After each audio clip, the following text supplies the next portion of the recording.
terminou empatada em 5-5 na semana passada no Supremo Tribunal Federal a votação que deve possibilitar ou não que 12 dos 25 réus do mensalão tenham direito ao novo julgamento. O desempate se dará na quarta-feira, com o voto de Minerva do mais antigo ministro do STF, Celso de Mello. Votaram a favor dos embargos infringentes que permitiriam um novo julgamento os ministros do STF, Luiz Roberto Barroso, Teori Zavascki, Rosa Weber, Dias Toffoli e Ricardo Lewandowski. Os contrários foram Joaquim Barbosa, Luiz Fux, Carmen Lúcia, Gilmar Mendes e Marco Aurélio. Entre os 12 réus que podem ser beneficiados por um novo julgamento, constam José Dirceu, José Genuíno, João Paulo Cunha e Delúbio Soares.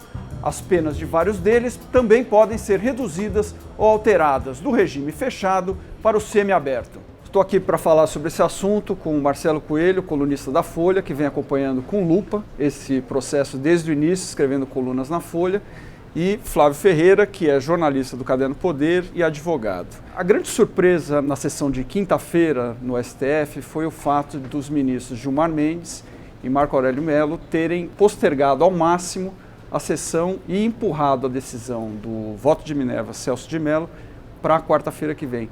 Isso vai causar uma certa pressão sobre o ministro. É difícil, né? Pensa o que você próprio faria se você fosse o Celso de Mello. Você já falou defendendo a possibilidade dos embargos infringentes.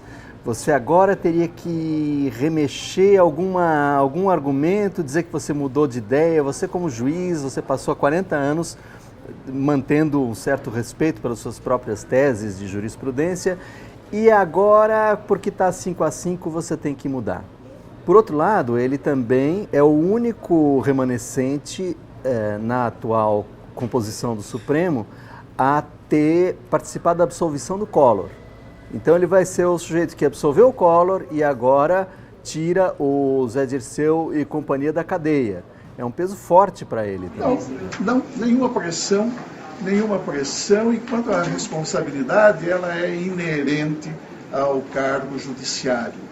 Como é inerente a qualquer atividade profissional. Durante o julgamento, ele foi o ministro que sempre assumiu o papel de, ao falar por último, passar o recado contra a corrupção, falar de forma muito contundente contra os crimes que foram cometidos. Esse quadro de anomalia revela as gravíssimas consequências que derivam dessa aliança profana entre corruptos e corruptores. Então, toda essa imagem que ele construiu ao longo do julgamento do mensalão pode ir por terra se ele realmente der esse voto, e aí vai ter toda uma pressão da opinião pública, né, para que ele não acolha os embargos. E o Supremo sempre quer pregar uma linha de celeridade processual, de economia de recursos. Eles mesmos criaram lá uma fórmula que chama repercussão geral, que se você tem 10 mil processos sobre o mesmo tema,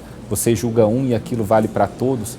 Então, admitir agora um novo tipo de recurso pode ser um tiro no pé, porque isso vai valer para todos outros os novos processos. Exatamente. Em questão de opinião pública também, tem uma possibilidade que as manifestações todas arrefeceram de junho para cá. Mas até quarta-feira pode ser que junte gente lá na própria sede do STF. E suponha que no dia de julgamento fiquem milhares de pessoas ali e que o julgamento nem consiga ser feito com a serenidade necessária. Essa ideia dos embargos infringentes, ela tem a ver com uma possibilidade de, após um julgamento por placar apertado, você ter uma revisão da sentença por outro grupo de juízes. No caso do Supremo, a gente tem um julgamento do plenário.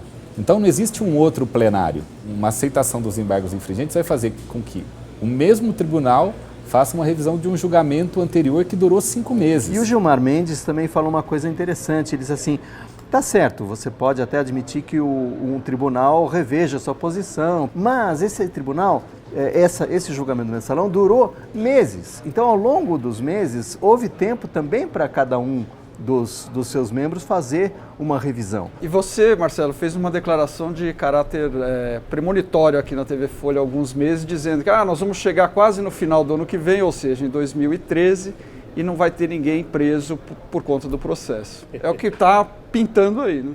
Eu não faço mais previsões. A minha previsão era que o Barroso ia votar contra os embargos infringentes e foi deslizantemente a favor de que houvesse os embargos. E quanto ao Celso de Mello, acho totalmente impossível também arriscar.